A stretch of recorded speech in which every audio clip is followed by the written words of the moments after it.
My name is Kelly Brooke, and I'm 43 years old. I don't have any kids from my second marriage. My husband is a kind man who never misses our monthly dates, no matter how busy he gets. He always keeps his promises. I know I shouldn't compare him to my first husband, but I've never regretted my divorce, and I've never regretted getting remarried. This month is our 8th wedding anniversary.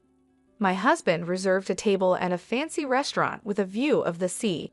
I thought we were going to have a wonderful time, but then I ran into the last person I wanted to see, Jeremy Clarkson, my ex-husband from 13 years ago.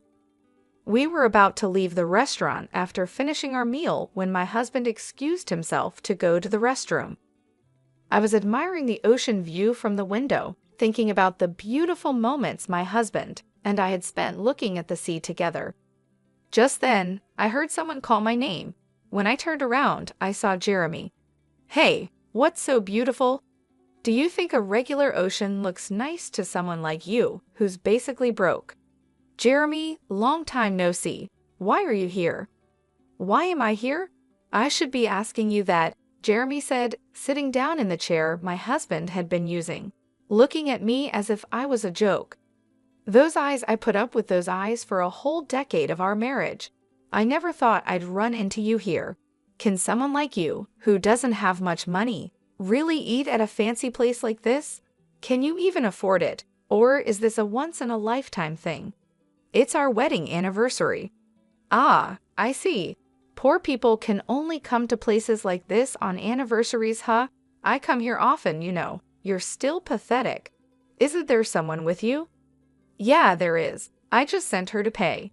You know, handling money is a woman's job.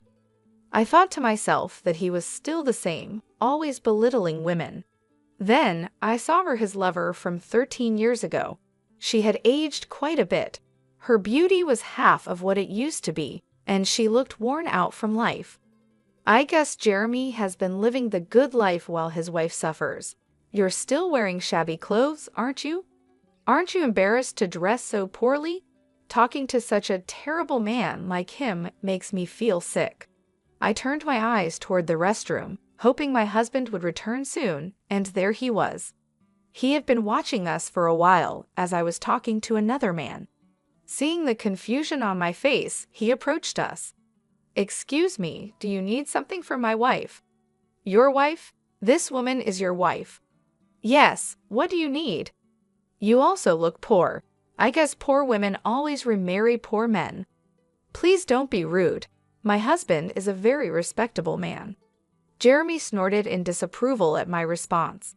"Imph, you must be just a useless broke man then." He glared at my husband. I thought to myself, this man really hasn't changed at all. Jeremy was always very selfish. Although he worked for a big company, it was unclear if he was really good at his job. He was good at sucking up to his boss, though. He blamed his mistakes on his juniors and loudly claimed their achievements were because of his guidance. How he managed to climb the corporate ladder is beyond me, but by the time we divorced, he had become a manager. Jeremy always claimed he was an elite employee, but I never thought of him that way. I graduated from a prestigious university, Jeremy would always brag. Not just any university, but one of those special ones. When I was dating him, I believed his exaggerated stories and thought he was really smart. But when we got married, I discovered that was his only real talent. Plus, he constantly put me down, even though I only completed high school. "Your parents were too poor to send you to university, right? But it's good for you. You didn't have the brains for it anyway. If your family had been rich, you would have had to go to university, but it would have been impossible for someone as stupid as you." "My family wasn't poor. I just wanted to start working sooner rather than going to college." "Ah, enough with the excuses. You can't stop making excuses, can you? You're an incompetent woman after all.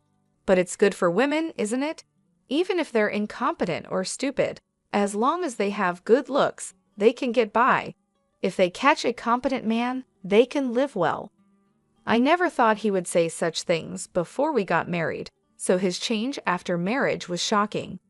Plus, his parents weren't wealthy landowners. His father was just a director, yet he still looked down on anyone he thought was poor. You really can't do anything right.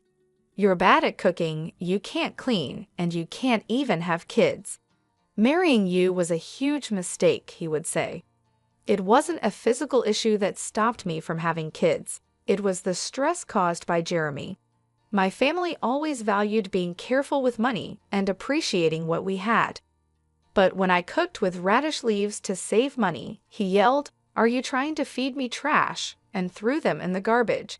It made me realize just how different we were. One day, he told me he had a lover. The woman was much younger than he was. He pushed for a divorce, saying it was better for him to remarry a younger woman. I was glad to divorce such a man, so I signed the papers. "Who is this man, Kelly?" my husband asked.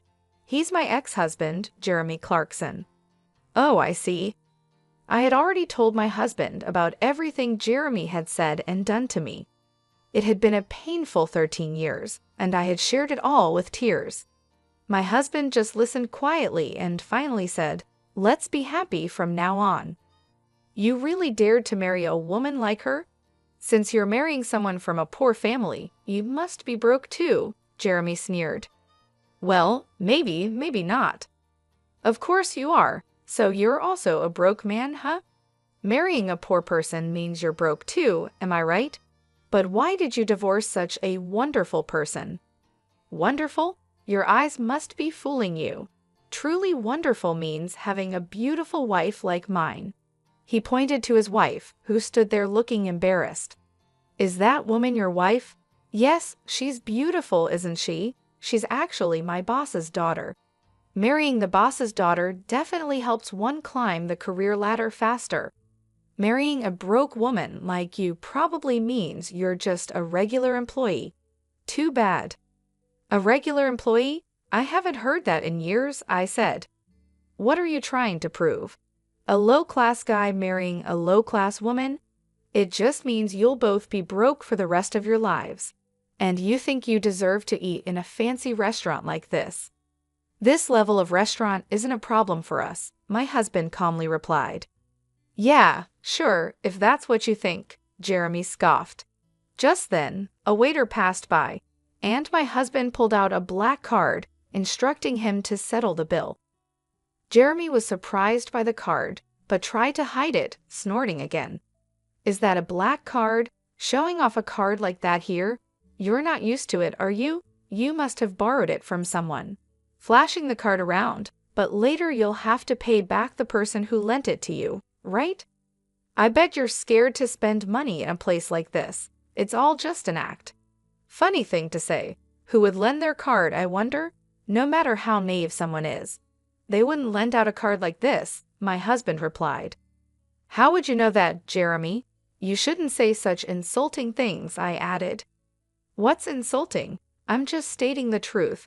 There's no way you could be wealthy if you married a poor woman like her." "My wife is poor, you say?" "Yes, that's right. Her family's place is a rundown, one-floor home. You know that, right? Or maybe you were too embarrassed to visit her home, so you went to a family restaurant instead. Meeting her parents at a family restaurant for a marriage proposal is unheard of, but for poor people like you, it's probably normal." "A family restaurant, huh? The fact that you thought of that means you must have done it yourself, right?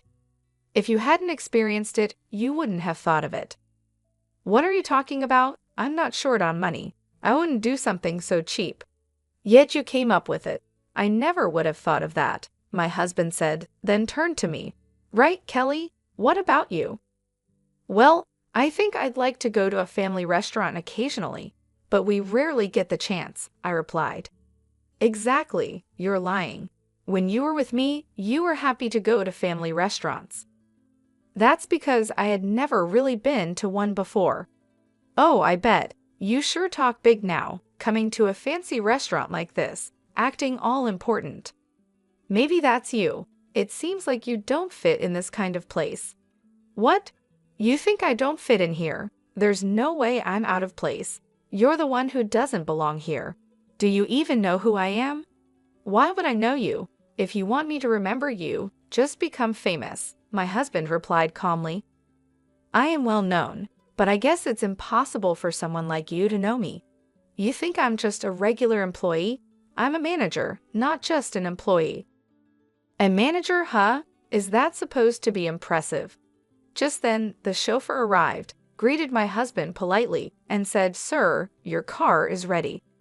Thank you. Jeremy looked confused. What's going on? Oh, you're probably just the president of some small company. I work for a major corporation, the Brook Group, and I'm a manager there. Oh, so you're still just a manager. Excuse me, you think you're important, but staying as a manager at your age won't get you far. What? This man works at our company?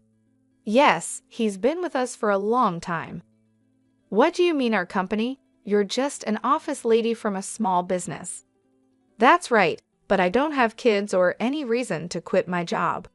So you can't have kids? I knew it. Something's wrong with you. Hey, that's crossing the line. Kelly is perfectly fine, my husband said, standing up for me. If she's fine, why can't she get pregnant? Women are supposed to have kids. I don't need to explain that to you. You can't say it because it would prove something's wrong with her. This man is hopeless, Jeremy said. Yes, he's beyond saving, my husband replied calmly. This man's name is Jeremy Clarkson, right? I understand, he's fired. Kelly, please contact HR. What? What are you saying? You think you can shock me with that? What company's president are you claiming to be? Are you trying to fool me with this obvious act? Are you stupid? Jeremy, my husband, is the president of the Brook Group. What? That can't be true. Jeremy exclaimed, but the driver nodded with a look of pity. Seriously? Is he really our president? Yes, and I am his wife and the vice president of our company. That's ridiculous. How could Kelly from a poor family end up as vice president with just a high school diploma? Those things don't matter. Whether someone graduated from high school or college doesn't determine their worth. That's ridiculous, Jeremy stammered. I will never forgive anyone who insults my wife, my husband said firmly. But there's a union. The union will protect us employees. You're a manager, right? Managers are not union members, so you are not protected by the union. Didn't you know that? Seriously. Well, you better prepare yourself. Since you insulted my wife, you must face the consequences. Jeremy looked stunned, but my husband didn't care and asked me if we should go. We left the table. That night, perhaps bothered by what happened, Jeremy called, but his tone was completely different from his arrogance earlier. Kelly, it's been a while. What do you mean? We already talked this afternoon, Jeremy. Ah yes, what can I do for you? Your dismissal hasn't been processed yet. Ah, you guys were just joking, right? About you being the vice president and your husband being the president? No, it's all true. I'm surprised you don't know who your own company's president and vice president are. But why would you be the vice president? Because the best way I can support my husband is by being in that position. But it's strange. Why would a high school graduate be the vice president? It's not strange at all. I only graduated high school because I wanted to start working early. But after we separated, I earned a college degree. Huh, really? Yes, there are schools you can attend from home. So you really are the president's wife? Yes. How did you manage to marry the president? When did you get married? We got married after I divorced you. I met the president soon after, and we dated for about 5 years before getting married. Married? Why would the president take an interest in someone like you? Stop being so rude. Oh, sorry. Connections are strange, aren't they? I just happened to meet the president. But even so, why would he marry someone broke like you? Is he a philanthropist? No one marries for charity. If he's not a philanthropist, did he marry you to make you his slave? Maybe today you got lucky and got taken to a fancy restaurant, But usually, you must be having plain meals and living a difficult life where you can't even buy what you like, right? Why would you think that? That's not true at all. You're the only one who would do such a thing. There's no way you could marry such a rich man. Why do you think so? Rich people have connections with politicians and other wealthy people. If a poorly raised woman like you shows up at their parties, it would embarrass the president. Or maybe he lets his mistress attend those instead. You're making wild assumptions. If you keep looking down on me like this, you'll truly regret it. I'm just concerned for you. A woman with a poor upbringing like you marrying a rich man like the president will only suffer. A regular employee's husband would suit you better. Marrying someone richer than me, you must be a foolish woman who can't see ahead. Who's the fool here? If you called just to say that, I'm hanging up. No, wait, I'm not trying to insult you. It's just true that you come from poverty, and that can't be helped. Thinking I'm looking down on you for that is completely wrong. You say I come from a poor family, but my father is wealthy. Your family is poorer than mine. I didn't mention it back then because of your pride, but your family home isn't even half the size of mine. Your father is just a department head, and you're still just a manager. That's not true. When I proposed to you, you were living in a small single-story house. That was because we were renovating our home at the time. We had stored all our belongings elsewhere, and it was just a temporary residence. There was no need to move to a big house. My mother said so. That can't be true. You don't have to believe it, but since the renovation is finished, even if you say you want to visit my parents' home, you've stubbornly refused to go again. I couldn't tell you the truth. Who would want to visit such a poor, run-down house? You really are hopeless. Then I'll send you a picture. This is my family home. You'll see from the picture. I sent a photo of a large mansion. That's my house. I lived there for a while after our divorce. What? That can't be true. It's true. If this is true, then why were you working as an office lady in a small company? If you're so rich, you wouldn't need to work. And if you did work, wouldn't it be at a large corporation? My father is the president of a major company. That company was a new one he started. When it was time to decide who would be the president, my brother was chosen for the role, so I volunteered to handle the administrative work. Now, that company has grown to the top of the industry. Is that true? Were you really so rich? Yes, this is the truth. This is the real me, the person you used to look down on. So that's why you could marry the president? That's not it. I met the president because we shared the same hobbies. We met through our interests and hit it off. He didn't know I was from a wealthy family, and I didn't know he was the president. So you're at the company where I work because of that. How long have you been at that company? I joined right after our divorce. I had a connection by chance. Why? When you were with me, you were just a clerk at your brother's company. After we divorced, you changed jobs. That's right. My brother's company grew a lot, and he told me it was time to do what I love. So I decided to pursue what I always wanted to do. Then, just as a senior position became vacant, they offered me the job. But at that stage, I still had no connection with the president. He was still someone high up, out of reach. I don't understand. How can you have connections like that? Do rich people just connect with other rich people? That's why I'm saying those things don't matter. It's your mindset that's holding you back as just a manager. I wonder why your wife hasn't gotten tired of you yet. She can't get tired of me. I'm supporting her. Keep up with that attitude, and you'll get what's coming to you. Anyway, that's the situation, so stop belittling me already. I wasn't trying to belittle you. I really thought you were poor. About that dismissal you mentioned this afternoon. Oh yes, your dismissal.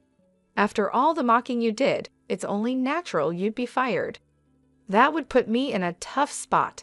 Can you talk to the president so I don't get fired? What? You were just mocking me a lot, and now you're asking not to be dismissed? That's impossible. You know I have nothing but resentment towards you. Why? The fact that you don't think you're resented is truly surprising. What have I done to you? There's too much to even remember. It's that much. I bet your wife thinks the same as me.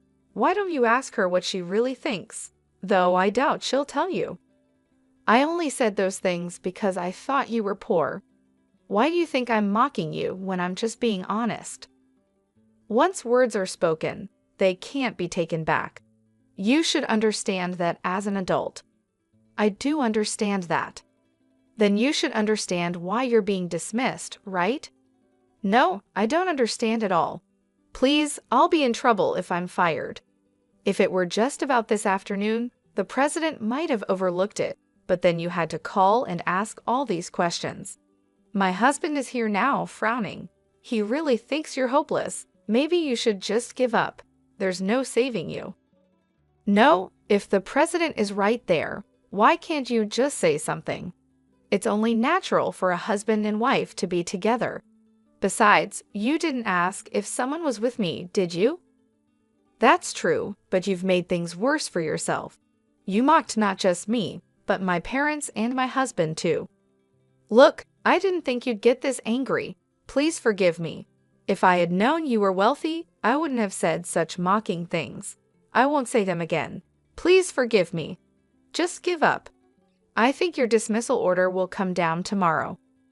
Wait, please. Jeremy's voice echoed on the other end of the phone, but I hung up and looked at my husband. The next day, Jeremy came to the president's office, looking pale with dark circles under his eyes. He seemed to be in really bad shape. I was in a meeting with my husband, the president, discussing business matters, but I was shocked by Jeremy's appearance. Jeremy, what's wrong? I'm very sorry. Jeremy apologized as he sat down on the spot. Jeremy, what are you doing? Please, please just don't fire me. What do you mean? My husband, the president, knew about the conversation from the previous day. He had guessed from my responses during the call, and I had told him everything Jeremy said after hanging up. As a result, his impression of Jeremy was very poor, and his anger was even greater than mine. I am truly sorry. I didn't know your wife was from a wealthy family. I think she is a perfect match for the president's wife. I also heard she graduated from university, even if it was through correspondence. She's a hard worker, unlike my own wife. So you decided she wasn't good enough for you and got rid of her, right? Jeremy looked up at the president, wondering how he knew such a thing. Of course, I've told my husband everything. We're married after all. Or do you and your wife not talk about your pasts? No, it's not like that. But that was a long time ago. I was young then. I thought Kelly was just a poor man's daughter, so I thought it was okay to have a mistress. How does it come to that? Is that why you think it's okay to commit sexual harassment or abuse your power? What do you mean? Don't tell me you haven't done it. There are complaints from your female coworkers. They say if our company doesn't handle it, they'll go to the police. Our company was just discussing what to do about it when your disrespectful remarks came yesterday. It's really hopeless, isn't it? That's right. I wouldn't have thought you were actually harassing or bullying, but after seeing you yesterday, it seems all too true. You don't even see women as people, do you? You think they're below you. No, I never. Even if that were true, firing me would be too harsh. Please show some mercy. Well, you do have a family. If you were fired, you wouldn't be the only one in trouble. That's right, exactly. My husband smirked and looked at me. So what do you think, Kelly? How about sending Jeremy to our Michigan? Wait, what? The Michigan is in a region with very few people and is practically unsustainable as a company. The former president, who came from that town, established the branch there to help the local people, but it's a lonely place with just one employee. The previous employee reportedly went mad from the loneliness. We want you to turn that branch around in 5 years. If you can do that, we'll bring you back here. Of course, if you can't, you'll spend your retirement in Michigan. Thank you, I appreciate it. Jeremy said, thinking it was an act of mercy from the president. He set off for the Michigan, but both my husband and I knew it was an impossible task. Working alone for a small number of town residents, it was clear there wouldn't be any profit to be made. Jeremy moved to the branch all motivated, taking his mistress, who had become his wife, with him. But she soon grew unhappy with the cold and isolation, and eventually she reached her limit. Jeremy's salary dropped significantly, and despite being called the branch manager, his pay was minimal. This led to daily arguments with his wife. Although he boasted that if he turned things around in 5 years, he could return to the head office, his city-bred wife didn't believe him. She left divorce papers behind and went back to the city. Jeremy tried his best for a year, but no matter how hard he worked, the population didn't grow, and no profits came. Eventually, he realized that no effort would change anything. In 2 days, he submitted his resignation. After leaving the company, Jeremy contacted his wife, but by then, she had found someone new. Not only was Jeremy ignored by her, but he was also beaten up by her new partner and ended up in the hospital. After being discharged, Jeremy looked for a job, but at his age, he found nothing and life became harder for him. He ended up living in a shabby, run-down apartment, and the only job he could find was as a nighttime store clerk. The man who had once boasted of graduating from a prestigious university now stood alone in a store at night. As for me, I continued to be cared for by my kind husband, enjoying another wonderful date this month. Marrying him changed my life so much, and I'm grateful that Jeremy and I divorced.